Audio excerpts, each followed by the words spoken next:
Murali sir ಬಂದು song launch ಮಾಡಿಕೊಟ್ರು, ತುಂಬಾ ಚೆನ್ನಾಗಿದೆ. ಶಿವಣ್ಣ ಅವ್ರ ಬಗ್ಗೆ ನಾನೇನು ಹೇಳೋಂಥದ್ದೇ ಇಲ್ಲ, ಯಾಕಂದ್ರೆ ನನ್ನ ಜೀವನದಲ್ಲಿ ಪ್ರತಿ ಒಂದು ಹೆಜ್ಜೆನಲ್ಲೂ ಶಿವಣ್ಣ ಇದ್ದಾರೆ. ಸರ್ ನನ್ನ ಟೀಸರ್ ಲಾಂಚ್ ಮಾಡಿದ್ರು, ಟ್ರೈಲರ್ನ ನಾನೇ ಲಾಂಚ್ ಮಾಡ್ತೀನಿ ಅಂತ ಹೇಳಿದ್ರು. ಅವರು ಕೊನೆಯದಾಗಿ ಲಾಂಚ್ ಮಾಡಿ ಬೈಟ್ಸ್ ಕೊಟ್ಟಂತ ಸಿನಿಮಾ ಇದು. ಈಗ ನೋಡಿ ಶಿವಣ್ಣ ಅವ್ರು ಅಷ್ಟು ದೊಡ್ಡವ್ರ ಎದುರುಗಡೆ ನಾವು ಏನು ಅಲ್ಲ ಸರ್, ಯಾಕಂದ್ರೆ ಅವ್ರ ಮನೆಗೆ ನಮ್ಮನ್ನು ಸೇರಿಸ್ತಾರಂತ ನಮ್ಮ ಜನ್ಮದೊಂದು ಪುಣ್ಯ. ಈಗ ಧ್ರುವ ಸರ್ಜಾ ಅವರೊಂದು ದೊಡ್ಡ ಸ್ಟಾರ್, ಇವತ್ತು ಒಂದು ಮಾಸ್ ಫ್ಯಾನ್ ಬೆಲ್ಟ್ ಇರ್ತಕ್ಕಂಥ ಒಂದು ದೊಡ್ಡ ನಟ. ಅವರು ಬಂದು ನಾನು ಜೊತೆ ನಿಂತೀನಿ, ನೋಡ್ತೀನಿ, ಒಳ್ಳೇದಾಗ್ಲಿ, ಸಪೋರ್ಟ್ ಮಾಡೋದು. ದರ್ಶನ್ ಸರ್ ಸಮೇತ ನಿನ್ ಸಿನಿಮಾ ಟೀಸರ್ ಚೆನ್ನಾಗಿದೆ ಕಣೋ, ಏನಿದ್ರೆ ಹೇಳು ನಾನು ಮಾಡ್ಕೊಡ್ತೀನಿ, ನಿಂಗೆ ಒಳ್ಳೇದಾಗ್ಲಿ, ತುಂಬಾ ಕಷ್ಟಪಟ್ಟಿದ್ದೆ. ಯಾಕಂದ್ರೆ ನನ್ನ ಜರ್ನಿ ಗೊತ್ತು. ನಾನು ಗಮನಿಸ್ದಂಗೆ ಈಗ ಓಮ್ ಸಿನಿಮಾ ಬಂದಾಗ ಅದೊಂಥರ ಎಲ್ಲೋ ಟೆಂಟ್ ಇತ್ತು, KGF ಅದೊಂಥರ ಬ್ಲ್ಯಾಕ್ ಟೆಂಟು. ಈ ಸಿನಿಮಾ ಇದು ಇನ್ನೊಂದು ಟೆಂಟ್ ಕೊಟ್ಟಿದ್ದೀರ ಅದಕ್ಕೆ. ನನಗೆ ಅನಿಸಿದ್ದು, ನಾನು ಟ್ರೈಲರ್ ನೋಡ್ದಂಗೆ ಅನಿಸಿದ್ದು ಕಲರ್ ಪ್ಯಾಲೆಟೇ ಹೊಸದಾಗಿದೆ. ಅಂಡ್ ರೀಸೆಂಟ್ಲಿ ನಾವು ಅರ್ಜುನ್ ರೆಡ್ಡಿ ಈ ಥರದ್ದು ಅನಿಮಲ್ಲು ಈ ಥರದ್ದು ಸಿನಿಮಾಗಳು ನೋಡಿದ್ವಿ. ಹೀರೋ ಒಬ್ಬ ಅಷ್ಟು ವೈಲೆಂಟ್ ಆಗಿ ಇದ್ದು, ಹೀರೋಯಿನ್ ಅಷ್ಟು ಕ್ಲಾಸ್ ಆಗಿದ್ದು, ಆ ಥರದನ್ನ ನೋಡ್ಕೊಂಡ್ ಬಂದಿದ್ದೀವಿ. ಮೇ ಬಿ ಈ ಸಿನಿಮಾ ಯಾವಾಗ ಶುರುವಾಗಿದ್ದು ಅದ್ರದ್ದು ಲೆಕ್ಕಕ್ಕೆ ಬರಲ್ಲ. ಕಂಟೆಂಟ್ ಅಂತ ಬಂದಾಗ, ಈ ಟೈಮ್ ಅಂತ ಬಂದಾಗ ಈ ಪ್ಯಾಟರ್ನ್ಗಳು ವರ್ಕ್ ಆಗ್ತಿದೆ. ಸೊ ಎಲ್ಲೋ ಒಂದ್ ಕಡೆ ದಿಲ್ ಮಾರ್ ಟೈಟ್ಲು, ಆ ಫಾಂಟು, ಆ ಕಲರು, ಮತ್ತೆ ಈ colour palette over all craft ನೋಡಿದಾಗ ಸೊ ಆ ಥರದೊಂದು ಅಗ್ರೆಸಿವ್ ಅಪ್ರೋಚ್ ಇದೆ ಅಂತ ಅನಿಸ್ತು. ಖಂಡಿತ ಸರ್, ನೀವೇನು ಹೇಳ್ತಿದ್ದೀರಾ, ಯಾವಾಗ ಸ್ಟಾರ್ಟ್ ಆಯಿತು, ಇವತ್ತು ಎಂಡ್ ಆಗಿದೆ. ಬಟ್ ಇವತ್ತಿನ ಜನಕ್ಕೆ ಸಿನಿಮಾ 100% ಇಷ್ಟ ಆಗುತ್ತೆ. ಪ್ರತಿಯೊಬ್ಬ ವ್ಯಕ್ತಿ, ಹೆಣ್ಮಕ್ಳಾಗಿರ್ಬೋದು, ಫ್ಯಾಮಿಲಿ ಆಗಿರ್ಬೋದು, ಯೂತ್ ಹುಡುಗರಾಗಿರ್ಬೋದು, ಪ್ರತಿಯೊಬ್ಬರು 100% ಲೈಕ್ ಮಾಡ್ತಾರೆ. ಸಿನಿಮಾ ರಿಲೀಸ್ ಆದ್ಮೇಲೆ ಸರ್ ಜನಕ್ಕೆ 100% ಇಷ್ಟ ಆಗುತ್ತೆ. ನೀವು ಅಂದ್ರಿ ಒಂದು 3-4 ಸಿನಿಮಾ ಹೆಸರುಗಳು, ಅದೇ ಥರ ಇರ್ತಕ್ಕಂಥ ಒಂದು ಸಿನಿಮಾ ಸರ್ ಇದು. ಎಲ್ಲೂ ಜನಕ್ಕೆ ನಿರಾಸೆ ಆಗಲ್ಲ, ತುಂಬಾನೇ ಚೆನ್ನಾಗಿ ಬಂದಿದೆ ಸಿನಿಮಾ. ಆ್ಯಕ್ಚುಲಿ ನಮಗೆ ಗೊತ್ತಿರೋ ಪ್ರಕಾರ ಸಿನಿಮಾ ಓಕೆ ಎಫರ್ಟ್ಗಳೆಲ್ಲ ಹಾಕ್ಕೊಂಡು ಕೊನೆ ಒಂದ್ಸಲ ಝೀರೋ ಆಗಿ ಒಂಥರ ದಿಕ್ಕಾಪಾಲಾಗಿರ್ತಾರನೆ ಅಂತ ಅನ್ಸುತ್ತೆ. ಅಷ್ಟೊತ್ತಿಗೆ ಇಲ್ಲ ಮದುವೆನೂ ಆಗಿತ್ತು ನಿಮ್ಮ ವೈಫ್ ಅವ್ರನ್ನ ನೆನೆಸ್ಕೋಬೇಕು ಟೈಮಲ್ಲಿ. ಆ್ಯಕ್ಚುಲಿ ಆ ಟೈಮಲ್ಲಿ ಏನಾಗಿತ್ತು ಅಂತಂದರೆ, ಸೊ ಅದು ಬೇಡ ಅನಿಸುತ್ತೆ ಆಡಿಯನ್ಸ್ ಕೇಳೋ ಅಂಥದ್ದು. ಸೊ ಆ ಸಂದರ್ಭ ಎದುರಿಸಿದವ್ರಿಗೆ ಗೊತ್ತು. ನಾನು ತುಂಬ ಹತ್ತಿರದಿಂದ ನೋಡಿದಾಗ ಅನಿಸಿದ್ದು. ಮತ್ತು ನಿಮ್ಮ ಮನೆಯವರು ನಿಂತ್ಕೊಂಡಿದ್ದ ರೀತಿ, ಅಂದರೆ ಸಿನಿಮಾನ ಈ ಒಂದು ಮತ್ತೆ ಪ್ರೊಡಕ್ಷನ್ ಮಾಡಬೇಕಾ ಅಥವಾ ಸಿನಿಮಾಗೆ ಹೋಗ್ಬೇಕಾ, ಸೊ ಆ ದ್ವಂದ್ವ ಮತ್ತು ಒಂದು ಹತಾಶೆ ಇತ್ತಲ್ಲ, ಸೊ ಆ ಸಂದರ್ಭ ಒಂಚೂರು ನೆನಪಿಸ್ಕೋಬೋದ ಅಂತ. ಖಂಡಿತ ಸರ್, ಒಂದು ಟೈಮಲ್ಲಿ ಎಲ್ಲ ಕಳ್ಕೊಂತೀನಿ. ಝೀರೋ ಅಂತಂದರೆ ಏನೂ ಇಲ್ಲ ನನಗೆ. ಒಂದು ಜೀವನ ನಡೆಸೋದಕ್ಕೂ ತುಂಬ ಕಷ್ಟ ಆಗುತ್ತೆ. ಎಷ್ಟೋ ಜನ, ಎಲ್ರಿಗೂ ಗೊತ್ತು, ಆಲ್ಮೋಸ್ಟ್ ಇಂಡಸ್ಟ್ರಿ ಎಲ್ರಿಗೂ ಗೊತ್ತು, ನನ್ನ ಪರಿಚಯ ಇರ್ತಕ್ಕಂಥ ಪ್ರತಿಯೊಬ್ಬರಿಗೂ ಗೊತ್ತು. ಲೈಫ್ ಎಂಡ್ ಆಯಿತು, ಇವನು ಮುಗೀತು, ಹೋದ, ಸತ್ತೋದ, ಡೆತ್ತಾದ, ಇನ್ನು ಯಾವುದೂ ಶೋ ಇಲ್ಲ ಇವನಿಗೆ, ಇಂಡಸ್ಟ್ರಿಯಿಂದನೇ ಔಟ್ ಆದ, ದುಡ್ಡಿಲ್ಲ, ಸಾಲ ಮಾಡ್ಕೊಂಡಿದ್ದಾನೆ, ದುಡ್ಡು ಎಲ್ಲ ಕಳ್ಕೊಂಡಿದ್ದಾನೆ, ಇನ್ಯಾರೂ ಶೋ ಕೊಡಲ್ಲ, ಟೀಮ್ ಇಲ್ಲ ಇವನ ಹತ್ರ ಅಂತ ಎಲ್ಲ ಮಾತುಕತೆ ಬಂತು, ಮಾತುಗಳಾಡಿದ್ರು. ಎಷ್ಟೋ ಜನ ಆ ಟೈಮಲ್ಲಿ ಗೊತ್ತಾ, ಬಿದ್ದಾಗ ಆಳುಗೊಂದು ಕಲ್ಲು ಅನ್ನೋ ಥರ ಹೊಡಿತಾರೆ, ಹೆಚ್ಚೆಚ್ಚಾಗೆ ಹೊಡಿತಾರೆ. ಅವಾಗ ಸಂಬಂಧ ಇಲ್ದವರು ಬಂದು ಸಮೇತ ಹೊಡಿತಾರೆ, ಅವನು ಹಂಗ ಹಿಂಗ ದುಡ್ಡು ಕೊಡ್ಬೇಕಾಗಿತ್ತು. ಈ ಥರ ಎಲ್ಲ ಆದಾಗಲೂ ಸಮೇತ ನನ್ನ ಬೆನ್ನೆಲುಬಾಗಿ ನಿಂತ್ಕೊಂಡಿದ್ದು ನನ್ನ ವೈಫ್ ಸರ್. ನಾನು ತುಂಬ ಹೆಮ್ಮೆಯಿಂದ ಹೇಳೋಕ್ಕೆ ಇಷ್ಟಪಡ್ತೀನಿ. ದಿಲ್ಮಾರ್, ನೀವು ಅಂದಂಗೆ ದಿಲ್ಮಾರ್ ಸಿನಿಮಾ ಡೈರೆಕ್ಷನ್ ಟೀಮ್ ಕಡೆಯಿಂದ ನನಗೆ ಒಂದು ಫೇಸ್ಬುಕ್, ಇನ್ಸ್ಟಾಗ್ರಾಮಲ್ಲಿ ಮೆಸೇಜ್ ಬಂದಾಗ ನಾನು ನೆಗ್ಲೆಕ್ಟ್ ಮಾಡಿ ಸುಮ್ಮನಾಗಿರ್ತೀನಿ. ಆ ಟೈಮಲ್ಲೂ ಸಮೇತ ನನ್ನ ವೈಫ್ ಒಂದು ಮಾತು ಹೇಳ್ತಾರೆ, ನಿನ್ನ ಇಷ್ಟಪಟ್ಟು ಯಾರೊಬ್ರು ಒಂದು ಮೆಸೇಜ್ ಮಾಡಿದ್ದಾರೆ, ಕರೀತಾ ಇದ್ದಾರೆ ಅಂದರೆ ನಿನ್ನಲ್ಲಿ ಏನೋ ಒಂದು ಇಷ್ಟಪಟ್ಟಿರ್ತಾರೆ, ಏನೋ ಇಷ್ಟ ಆಗಿರುತ್ತೆ, ಹೋಗಿ ಮೀಟ್ ಮಾಡ್ಕೊಂಡು ಬಿಟ್ಬಾ, ಆಗುತ್ತೋ ಬಿಡುತ್ತೋ ಸೆಕೆಂಡ್ರಿ, ಹೋಗು, ಇಷ್ಟು ದಿನ ನೀನು ಅಲಿತಿದ್ದೆ ಎಲ್ಲರ ಹತ್ರನೂ ಸಿನಿಮಾ ಮಾಡಿ ಅಂತೇಳಿ. ಇವತ್ತು ಅವ್ರು ಕರೆದಿದ್ದಾರೆ ಅಂದರೆ ಏನೋ ಒಂದು ಇರುತ್ತೆ, ಹೋಗು ಅಂತ ಅಂದ್ಬಿಟ್ಟು ಕಳಿಸ್ಬಿಡ್ತಾರೆ ಸರ್. ಅವಳು ಕಳಿಸಿದ್ಕೇನೆ ನಾನು ಹೋಗ್ತೀನಿ, ಇಲ್ಲಾಂದರೆ ನಾನು ಖಂಡಿತ ಹೋಗ್ತಿರ್ಲಿಲ್ಲ. ಅದರಿಂದ ಬಂದಮೇಲೂ ತುಂಬ ಕಷ್ಟ, ಎಲ್ಲ ಕಳ್ಕೊಂಡಿದ್ದೀನಿ, ಇಲ್ಲಿ ದುಡ್ಡೆಲ್ಲ ಕಳ್ಕೊಂಡಿದ್ದೀನಿ, ಅಲ್ಲಿ ಸಿನಿಮಾ ಸಿಕ್ಕಿದೆ. ಆ ಟೈಮಲ್ಲೂ ಸಮೇತ ಸರ್ ನನ್ನ ವೈಫು ನನಗೆ ಬೆನ್ನೆಲುಬಾಗಿ ನಿಂತ್ಕೊಂತಾರೆ. ನನ್ನ ವೈಫ್ ಜೊತೆಗೆ ಒಂದು 3 ಫ್ರೆಂಡ್ಸ್ ಇದ್ದಾರೆ, ವಿನೋದು, ಮಂಜು, ವೆಂಕಟೇಶ್, ಹೇಮಿ. ಕೆಲವೊಂದು ವ್ಯಕ್ತಿಗಳು ಹೆಸರುಗಳು ಹೇಳೋದಕ್ಕೂ ಆಗಲ್ಲ, ಕೆಲವೊಂದು ವ್ಯಕ್ತಿಗಳು ನನಗೆ ತುಂಬ ಸಪೋರ್ಟಿವ್ ಆಗಿ ನಿಂತ್ಕೊಂತಾರೆ ಸರ್.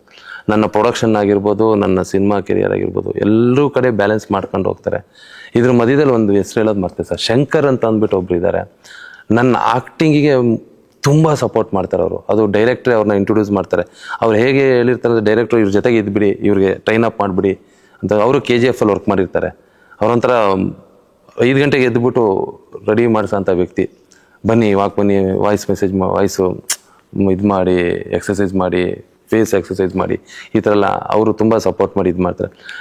ಈ ಸಂದರ್ಭದಲ್ಲಿ ನನ್ನ ಕುಟುಂಬ, ನನ್ನ ವೈಫು, ನನ್ನ ಫ್ರೆಂಡ್ಸು, ನನ್ನ ಆಫೀಸ್ ಮೆಂಬರ್ಸು ಎಲ್ಲರೂ ನನಗೆ, ನೀವು ಸಮೇತ ಆ ಟೈಮಲ್ಲಿ ನನ್ನೊಂದು ಕಾರ್ಯಕ್ರಮನ ಮಾಡ್ಕೊಡ್ತೀರಾ, ಏನೂ ದುಡ್ಡು ಕೇಳ್ದಲೇ ಸಪೋರ್ಟಿವ್ ಆಗಿ ನಿಂತು ಮಾಡ್ಕೊಡ್ತೀನಿ. ನಾನು ನಿಮ್ಮನ್ನು ಕೇಳ್ಕೊಂತೀನಿ, ನಂಗೆ ಸಪೋರ್ಟ್ ಮಾಡಿ ಅಂತ ಅಂದ್ಬಿಟ್ಟು. ಇದೇ ಸ್ಟುಡಿಯೋದಲ್ಲೇ ಇಲ್ಲೇ ಆಗುತ್ತೆ, ಅದಕ್ಕೆ ನೀವು ಸಪೋರ್ಟ್ ಮಾಡಿದ್ರ. ಅವ್ರಿಗೆಲ್ರಿಗೂ ನಾನು ಪರ್ಸ್ನಲಿ ಥ್ಯಾಂಕ್ಸ್ ಹೇಳಕ್ಕೆ ಇಷ್ಟಪಡ್ತೀನಿ ಸರ್. ಆ್ಯಂಡ್ ದಿಲ್ಮಾರ್ದು ನಾನು ಅವಾಗಲೇ ಒಂದು ವಿಷಯ ಮರ್ತೆ. ಆ್ಯಕ್ಚುಲಿ ಒಂದಷ್ಟು ಕಮೆಂಟ್ಸ್ ನೋಡ್ತಾ ಇದ್ದೆ, ತುಂಬ ಇಂಟ್ರೆಸ್ಟಿಂಗ್ ಕಮೆಂಟ್ಸ್. ಅಂದರೆ ನಾನು ಹೇಳೋದು ತುಂಬ ಆರ್ಗ್ಯಾನಿಕಾಗಿ ಕಾಣಿಸ್ತಾ ಇರೋವಂಥ ಒಂದು ಕಂಟೆಂಟ್ ಅದು, ಮತ್ತು ತುಂಬ ಆರ್ಗ್ಯಾನಿಕಾಗಿ ಒಂದಷ್ಟು ಜನ ಮಾತಾಡ್ತಿದ್ದಾರೆ. ನಿಮಗೆ ಈ ಒಂದು ರೆಸ್ಪಾನ್ಸ್ ನೋಡಿದಾಗ ಹೇಗೆ ಅನ್ನಿಸ್ತು? ಅಂದರೆ ಟ್ರೈಲರ್ಗೆ ಬರ್ತಿರೋಂಥ ರೆಸ್ಪಾನ್ಸ್ ನೋಡಿದಾಗ. ಸರ್, ನಾವು ಇಷ್ಟು ರೆಸ್ಪಾನ್ಸ್ ಸಿಗುತ್ತೆ ಅಂತ ಅಂದ್ಕೊಂಡಿರಲಿಲ್ಲ. ಎಲ್ಲ ಕಡೆಯಿಂದನೂ ಒಳ್ಳೆ ರೆಸ್ಪಾನ್ಸ್ ಸಿಕ್ಕಿದೆ. ಎಲ್ಲ ಫ್ರೆಂಡ್ಸ್ಗಳು, ಸಿನಿಮಾದಲ್ಲಾಗಿರ್ಬೋದು, TV ಎಲ್ಲರೂ ತುಂಬ ಚೆನ್ನಾಗಿದೆ, ತುಂಬ ಚೆನ್ನಾಗಿ ಮಾಡಿದ್ರೆ, ಫ್ರೆಶ್ ಆಗಿದೆ, ಏನೋ ಒಂದು ಇಂಟ್ರೆಸ್ಟಿಂಗ್ ಕತೆ ಇದೆ, ಏನೋ ನೋಡಬೇಕು ಥಿಯೇಟ್ರಿಗೆ ಹೋಗಿ ಅನ್ನೋ ಥರ ಪ್ರಾಮಿಸಿಂಗ್ ಆಗಿದೆ ಅಂತೆಲ್ಲ ಅಂದಾಗ ನಾನು ಡೈಲಿ ನೋಡ್ತಿದ್ದೀನಿ ಸರ್. ನಾನು ನೆನ್ನೆಯಿಂದನೂ ನೋಡ್ತಾ ಇದ್ದೀನಿ ಕಮೆಂಟ್ ಸೆಕ್ಷನ್ ಎಲ್ಲ ಏನೇನು ಹಾಕಿದರೆ, ಹೊಗಳಿದಾರ ಬೈದಿದಾರ ಅಂತಂದರೆ. ಬಟ್ ಅಲ್ಲೊಂದು ಕಮೆಂಟ್ ಓದ್ತೀನಿ ಸರ್ ನಾನು. ನನಗೆ ಎಲ್ಲ ಕಮೆಂಟ್ ಹಾಕಿರ್ತಾರೆ ಚೆನ್ನಾಗಿದೆ, ಹಂಗೆ ಸೂಪರ್ ಅಂತಂದ್ಬಿಟ್ಟು. ಅದ್ರಾಗ ಒಂದು ಕಮೆಂಟ್ ಇರುತ್ತೆ ಸರ್, ಹೀರೋ ಬೆಗ್ಗರ್ ಥರ ಇದ್ದಾನೆ ಅಂತಂದ್ಬಿಟ್ಟಿರುತ್ತೆ ಸರ್. ಆ ವ್ಯಕ್ತಿಗೆ ನಾನು ತುಂಬ ಥ್ಯಾಂಕ್ಸ್ ಹೇಳೋಕ್ಕೆ ಇಷ್ಟಪಡ್ತೀನಿ ಸರ್. ಬಿಕಾಸ್ ಯಾಕೆ ಅಂತಂದರೆ ಆ ವ್ಯಕ್ತಿಗೆ ನನ್ನ ಕಷ್ಟ ಗೊತ್ತು ಅಂತ ಅನಿಸುತ್ತೆ. ಅದಕ್ಕೆ ಅವನು ಹೀರೋ ಬೆಗ್ಗರ್ ಥರ ಇದ್ದಾನೆ ಅಂತ ಹಾಕಿದರೆ ಖಂಡಿತ ಸರ್, ನಾನು ಬೆಗ್ಗರ್ ಥರ ಇಡೀ ಇಂಡಸ್ಟ್ರಿನ ಬೆಗ್ ಮಾಡಿದ್ದೀನಿ, ಭಿಕ್ಷೆ ಬೇಡಿದ್ದೀನಿ, ಅವಕಾಶ ಕೊಡಿ, ಚಾನ್ಸ್ ಕೊಡಿ, ಹೀರೋ ಮಾಡ್ತೀನಿ, ಒಂದು ಡೈರೆಕ್ಷನ್ ಟೀಮಲ್ಲಿ ಕೆಲಸ ಕೊಡಿ, ಊಟಕ್ಕೋಸ್ಕರನೂ ಒದ್ದಾಡಿದ್ದೀನಿ ಸರ್. ಯಾಕಂದರೆ ಬಂದಂಥ ದಾರಿ ಅಷ್ಟು ಈಸಿಯಾಗಿರಲಿಲ್ಲ. ಆ ರೇಂಜಿಗೆ ನಾನು ಬೆಗ್ ಮಾಡಿದ್ದೀನಿ ಸರ್. ಇವತ್ತು ಇಡೀ ಕರ್ನಾಟಕದ ಜನತೆಗೆ ಇವತ್ತು ಬೆಗ್ ಮಾಡ್ತಾಯಿದ್ದೀನಿ. ನನ್ನ ಸಿನಿಮಾ ಬಂದು ಥಿಯೇಟ್ರಿಗೆ ನೋಡಿ ಆಶೀರ್ವಾದ ಮಾಡಿ ಗೆಲ್ಲಿಸಿ, ನಿಮ್ಗೆ ಚೆನ್ನಾಗಿತ್ತಂದರೆ ಇನ್ನೊಂದು 4 ಜನಕ್ಕೆ ಕೇಳಿ ಸಪೋರ್ಟ್ ಮಾಡಿ, ಸಿನಿಮಾ ಚೆನ್ನಾಗಿದೆ ಹೋಗಿ ಅಂತೀನಿ, ಚೆನ್ನಾಗಿಲ್ಲ ಅಂತಲೇ ಹೇಳಿ. ಆ ಕಮೆಂಟ್ ಹಾಕಿರೋ ವ್ಯಕ್ತಿನೂ ಸಮೇತ ನನ್ನ ಸಿನಿಮಾ ನೋಡಿ ಅದೇ ವ್ಯಕ್ತಿ ಪ್ರೀತಿಯಿಂದ ತುಂಬ ಚೆನ್ನಾಗಿದೆ ಅನ್ನೋದನ್ನ ಹಾಕ್ಲಿ ಅಂತ ನಾನು ವೆಯ್ಟ್ ಮಾಡ್ತಾಯಿದ್ದೀನಿ ಸರ್. ಖಂಡಿತ ಆ ವ್ಯಕ್ತಿಗೆ ನಾನು ಥ್ಯಾಂಕ್ಸ್ ಹೇಳೋಕ್ಕೆ ಇಷ್ಟಪಡ್ತೀನಿ ಸರ್. ಅದು ಯಾರೇ ಹಾಕಿಲ್ಲ ಆ ವ್ಯಕ್ತಿ ಬಾಯಿಂದನೂ ನನ್ನ ಬಗ್ಗೆ ಒಳ್ಳೇದು ಬರಬೇಕು, ಆ ವ್ಯಕ್ತಿನೂ ಒಳ್ಳೆ ಕಮೆಂಟ್ ಹಾಕ್ಬೇಕು ಅನ್ನೋ ಉದ್ದೇಶ ಸರ್. ನನಗೆ ಆ ವ್ಯಕ್ತಿನ ಬೈಬೇಕು ಅನ್ನೋ ಉದ್ದೇಶ ಖಂಡಿತ ಇಲ್ಲ ಸರ್. ಯಾಕೊತ್ತಾ ಅವ್ರವ್ರು ನೋಡ್ತಕ್ಕಂಥ ದೃಷ್ಟಿಕೋನ ಬೇರೆ ರೀತಿ ಇರುತ್ತೆ. ಮೇ ಬಿ ಸಿನಿಮಾ ನೋಡಿದ್ಮೇಲೆ ಅವರಿಗೆ ದೃಷ್ಟಿಕೋನ ಬದಲಾಗ್ಬೋದು. ಒಳ್ಳೆ ರೀತಿಯಿಂದ ಹಾಕ್ಲಿ ಅಂತ ಕೇಳ್ಕೊಂತೀನಿ ಸರ್. ಅಂದರೆ ಈ ಸಿನಿಮಾ ಶುರುವಾದಾಗ ನಾವು ಒಂದಷ್ಟು ಮಾತಾಡಿದ್ವಿ, ಅಂದರೆ ಈ ಸಖತ್ತಾಗಿದೆ ಲೈನ್, ಇದು ಸರಿಯಾಗಿ ಇದಾಗುತ್ತೆ ಅಂತ. ಮೇ ಬಿ ಅದೇ ನಾನು ಹೇಳಿದ್ದು ಟೆಕ್ನಿಕಲಿ ತಡ ಆಗಿರ್ಬೋದು ಅಷ್ಟೇ. ಹೌದು. ಬಟ್ ಕಂಟೆಂಟ್ ವೈಸ್ ತುಂಬ ಫ್ರೆಶ್ ಇದೆ. ಹೌದು. ಅಂದರೆ ಇವತ್ತಿಗೂ ತುಂಬ ಫ್ರೆಶ್ ಅನ್ನಿಸ್ತಾ ಇದೆ ಅದು. ಮೇ ಬಿ ಅದು ಪಿಕ್ಚರ್ ಬಂದಮೇಲೆ ಎಲ್ಲರಿಗೂ ಗೊತ್ತಾಗುತ್ತೆ ಸರ್. ಈ ಸಿನಿಮಾನ ಒಂದು ಹೇಳೋದು ಮತ್ತೆ ಇದು ನನಗೆ ಅಂತ ಮಾಡಿದ್ದೇನಲ್ಲ, ಡೈರೆಕ್ಟ್ರು ಒಂದು ಸೂಪರ್ ಸ್ಟಾರ್ಗೆ ಒಂದು ದೊಡ್ಡ ಸ್ಟಾರಿಗೆ ಮಾಡ್ಕೊಂಡಂಥ ಕತೆ. ಅವರು ಈ ಕತೆನ ಕೇಳ್ದಲೆ ಅವ್ರು ಕರೆಸಿ ಮೀಟ್ ಮಾಡಿ ಅವ್ರನ್ನ 3 days ವೆಯ್ಟ್ ಮಾಡಿಸಿದಾಗ ಇವ್ರು ಬೇಜಾರಾಗಿ, ಇವ್ರು KGF ರೈಟ್ ಅಂತ ಗೊತ್ತಾದ್ಮೇಲೆ ಮತ್ತೆ ಈ ಸಿನಿಮಾ KGF ಹಿಟ್ ಆದ್ಮೇಲೆ ಮತ್ತೆ ಅವ್ರನ್ನ ಕರ್ಸ್ಕೊಂಡು ಬನ್ನಿ ಕತೆ ಹೇಳಿ ಅಂತಂದಾಗ ಇವರು ಹೋಗಿ ಅವ್ರಿಗೆ ಕತೆ ಹೇಳ್ದಂಗೆ 3 days ನಾನೊಬ್ಬ ಹೊಸಪನ ಸಿನಿಮಾ ಮಾಡ್ತೀನಿ ನಿಮ್ಮ ಎದುರುಗಡೆ ನೋಡಿ ಅಂತ ಹೇಳಿ ಬಂದಂಥ ಒಂದು ಸ್ಟೋರಿ. ಆ ಒಂದು ಇನ್ಸಿಡೆಂಟ್ ಆದಮೇಲೆ ಅವರು ಆ ಥರನೇ ಒಂದು ಕ್ಯಾರೆಕ್ಟ್ರ್ ಹುಡುಕ್ತಿದ್ರು. ಈ ಥರ ಮ್ಯಾನರಿಸಮು, ಲುಕ್ಕು, ಫೇಸ್ ಇರ್ತಕ್ಕಂಥದ್ದು ಹುಡುಕ್ದಾಗ ನಾನು ಅವ್ರಿಗೆ ಸಿಕ್ತೆ. ನಾನು ತುಂಬಾ ಪುಣ್ಯ ಮಾಡಿದ್ದೀನಿ ಅಂದ್ಕೊಂತೀನಿ. ಅವ್ರಿಗೆ ಎಷ್ಟು ಥ್ಯಾಂಕ್ಸ್ ಹೇಳಿದ್ರು ಸಾಲದು. ಬಟ್ ನೀವು ಹೇಳ್ದಂಗೆ ಒಂದು ಅರ್ಜುನ್ ರೆಡ್ಡಿ, ಒಂದು ಅನಿಮಲ್ಲು, ಆ ಥರ ಒಂದು ಅಗ್ರೆಸಿವ್ ಆಗಿ ಅಷ್ಟೊಂದು ಎಮೋಷ್ನಲ್ ಆಗಿ ಲವ್ ಇರ್ತಕ್ಕಂಥನೇ ಜನರು ಇರ್ತಕ್ಕಂಥದ್ದು ಸಿನಿಮಾ ಸರ್. ಬಟ್ ಕತೆ ಅದಕ್ಕೂ ಬೇರೆ ಥರ ಶೇಡ್ ಇದೆ ಇದರಲ್ಲಿ. ಎಲ್ಲೂ ಜನಕ್ಕೆ ನಿರಾಸೆ ಅಂತೂ ಆಗಲ್ಲ, ತುಂಬಾ ಇಷ್ಟ ಆಗತ್ತೆ.